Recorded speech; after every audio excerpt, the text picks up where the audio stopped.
versículo 37 ao versículo 14. É um pouquinho longa a leitura, mas faz um pouco necessária. Amém. Veio sobre mim a mão do Senhor, e o Senhor me levou em espírito, e me pôs no meio de um vale que estava cheio de ossos, e me fez andar ao redor deles, e eis que eram muito numerosos, sobre a face do vale estavam sequíssimos.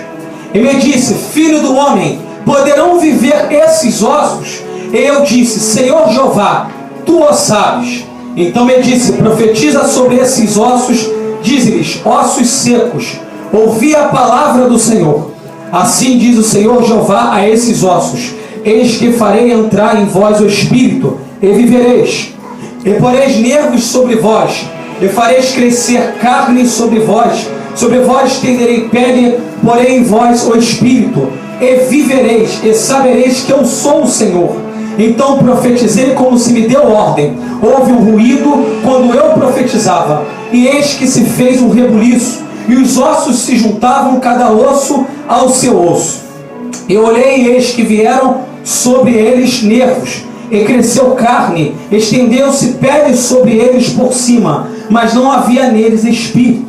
E ele me disse: profetiza ao espírito, profetiza ao filho do homem, e diz ao espírito: assim diz o Senhor Jeová, vem dos quatro ventos, ó espírito, e assopra sobre esses mortos, para que vivam. E profetizei como ele me deu ordem. Então o espírito entrou neles, e viveram e se puseram em pé, um exército grande e extremo. Então me disse: filho do homem, esses ossos são toda a casa de Israel. E eis que disseram: os nossos ossos se secaram, e pereceu a nossa esperança, nós estamos cortados. Portanto profetiza e dize-lhes: assim diz o Senhor Jeová, eis que eu abrirei as vossas sepulturas, e vos farei sair das vossas sepulturas, ó povo meu, e vos trarei a terra de Israel.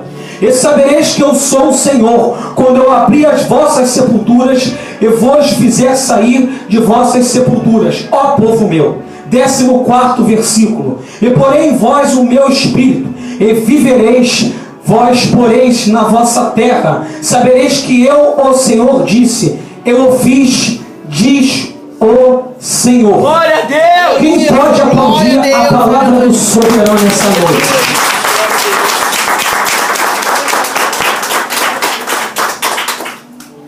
Aleluia, Jesus.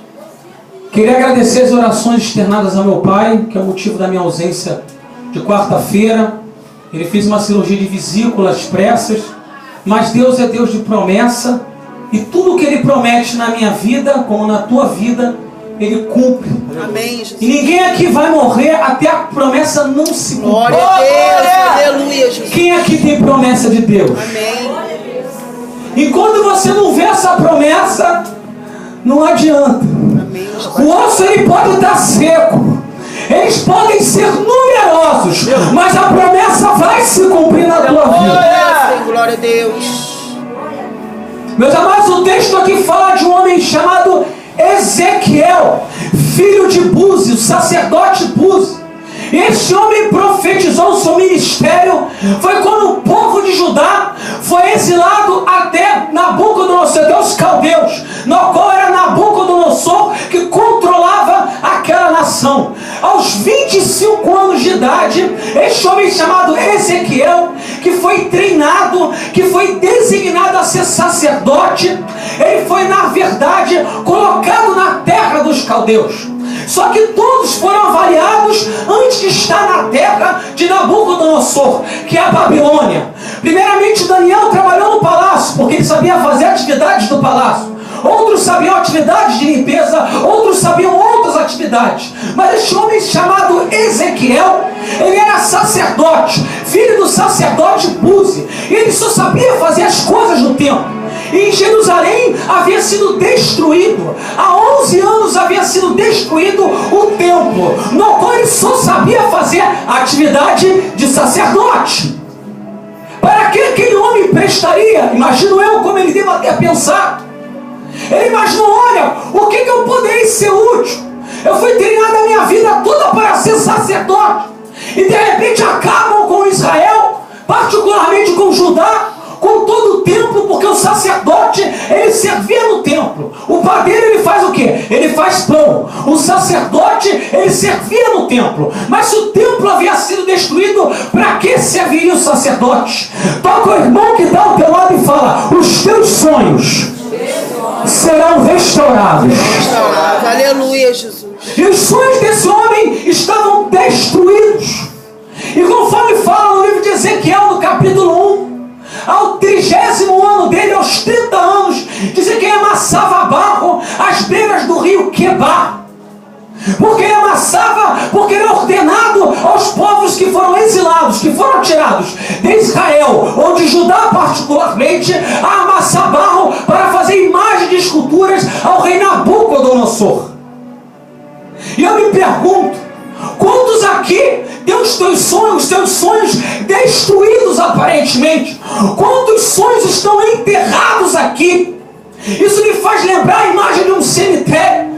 O que me lembra é que muitos sonhos estão ali enterrados, mas o meu Deus e o teu Deus, ele faz restaurar das cinzas. Ele levanta de um lamaçal e ele manda te dizer hoje, na noite da restituição: eu vou restaurar os teus sonhos, eu vou trazer à existência essa semente que está oculta, crente. Deus, aleluia, Jesus. Aleluia! Glória a Deus!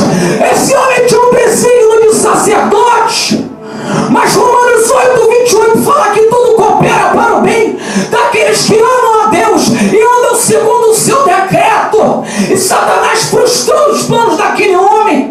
Quando ele pensou que tinha acabado, Deus o chamou como um profeta. Aleluia, Jesus. Quando você começa a achar que os teus sonhos não têm mais solução, que os sonhos de Deus para a tua vida não vão acontecer, como Marta estava em frente ao sepulcro do homem chamado Lázaro, que o irmão dele se está em João 11, na qual o mestre disse: tirai a pedra. Aleluia. E ela disse: o corpo ainda fede. Meu Deus, não importa quanto tempo